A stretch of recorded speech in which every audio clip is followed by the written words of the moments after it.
I have very little time to actually do this, so we're gonna go through this with straight through. No jokes, no pokes, no elephant totes. Yeah, no, I'm done. I'm done with that. So today, I've got you an album review of a classical rock nature. It's not classical in a sense, but I like to think that they're getting up there. They've been around a while now. Chevelle La Gargola is the new one, and so let's talk about it. Here's some history on Chevelle. Chevelle are an alternative American rock band. They're called a metal band in the Wikipedia, but I wouldn't say that. They're formed in Graysville Lake, Illinois, a suburb of Chicago. They were originally just brothers. It was Pete and Sam and Joe Loafer, and then eventually they sort of switched it up. They've had a weird thing with cousins. When Joe left the band in 2005, Gino Leonardo subbed as the bassist until he was replaced by Pete, Sam's brother-in-law, and then it seems like every other album they switch back and forth between cousin and brother and cousin and brother and cousin and brother and brother-in-law, so it's like, alright, whatever. Do what you guys want. So they actually started in 1995. Another one of those bands that's been around way longer than you think. And they've put out a lot of albums. Yeah, it seems like way back since he was 14 they were already recording material because the Blue Album came out in 97. It was an EP, it was more of a demo. But they turned it in and were signed to Steve Taylor's Squint Entertainment. And they recorded a few days later, and they started work on what was Point Number 1, their first album. And that came out in 1999. Jeez, it just seems like a crazy amount of time.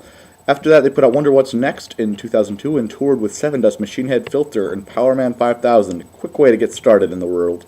And that produced The Red, and that was a huge thing with them because Send the Pain Below and The Red made them just top-of-the-world rock stars for a little bit. They performed at Ozfest in 2003 and eventually went on to open for Disturbed on Music as a Weapon. So they had a huge year that time, opening for Disturbed and Audioslave. Big year. After that, they put out This Type of Thinking Could Do Us In 2004, and then Joe left. And the trading of the brothers began, and following that, they went through and made Vera Sera in 2006. And that was their fourth album. It's hard to believe that they kept this whole thing up, and Sci-Fi Crimes came out in 2009. And in late, like December 23rd, 2011, Hats Off to the Bull came out. Yeah, at the very end of 2011. And that one was a huge success. And now what leads us up to La Gargola. Alright, so let's talk about it. I think the truth about Chevelle is that they're one of the most dedicated bands out there because they're super consistent. You know, you've got your bands that just, they mess up and they do different things and they change the sound and fans hate them, or they sell out and they make big pop hits and the teenage girls love them and the fans hate them. And then you've got your bands like the Chevelle, the era of Dropkick Murphys, the Chevelle, or, I don't know, those bands that are just consistently awesome every time. They don't really, reinvent themselves, but they just continue to make awesome music because they're good at it. And every year we have one of these albums this year.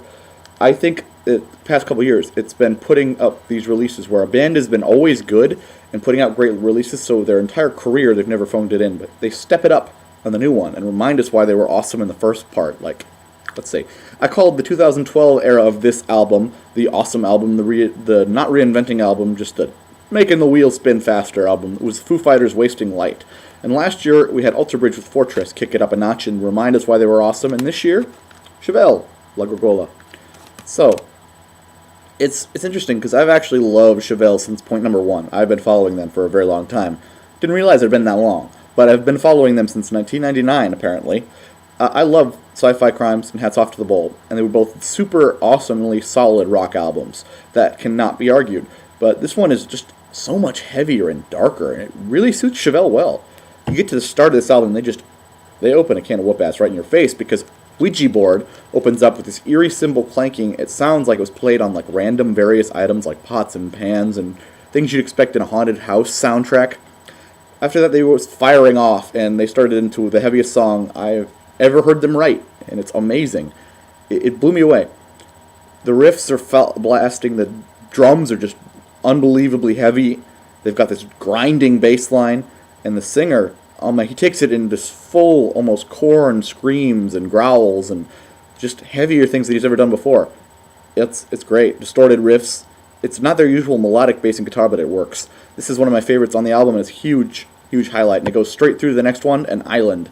An Island is, I don't know, it starts like a DJ scratch line like you would hear from an Incubus song before going into that blasting huge grooves, and, you know, something like Korn would have done.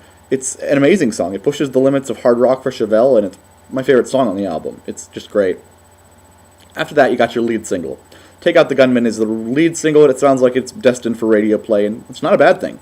It goes a little more like melodic hard sound that you're used to for Chevelle, but they kick it up a notch. It's more aggressive. It's more in your face.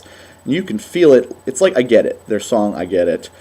And I love that. That's one of my favorite Chevelle songs ever. It's classic Chevelle. It stays with this slow whisper groove before building to this screaming chorus, and it's just in your face.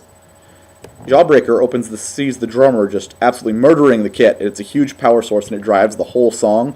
It's another highly distorted song, driven obviously by the drums and the distorted guitar lines. The next one is Hunter Eats Hunter. It's sort of eerie sounding. It's one of those another evil sounding song that could be featured as the horror movie scene where the girl runs away and the murderer is chasing her down, eventually to catch and, of course, kill her. But it's one of those soundtrack songs.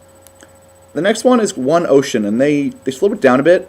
It's a very catchy ballad, though. It's not a traditional ballad because this album is heavy, so it's a heavy ballad. It's a drum beat that just hooks you, and you just love it. You get stuck in the song. Now, Choking Game is a more straightforward rock song, but it's written on a new trend that we see now, where people try to choke each other to get high. It's like the good person's high, they're calling it, where you just choke yourself to get this euphoric high, and it's a really dangerous thing. So that's what the song is written about. It's a haunting guitar section and a driving force of the song, and then there's a whisper, trading whisper scream section, where it's like, if you've heard Chino of the Deftones, Chino Moreno, he does that, I whisper and then I scream in your face kind of thing. It does that a lot through the whole song.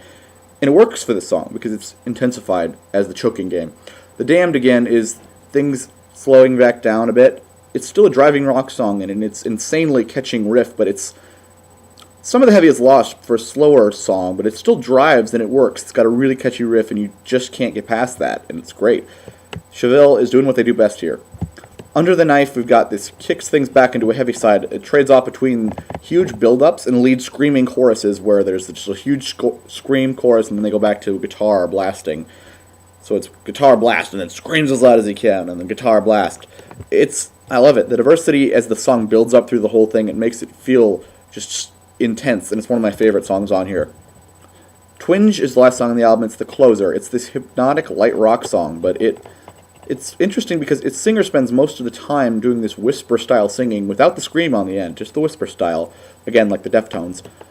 But it works because it's hypnotic, and it definitely pulls the album to a weird, eerie close. It's like angry horror movie, creepy ending. And it works for that because, I mean, look at the front. Horror movie, creepy ending? Yeah, it works.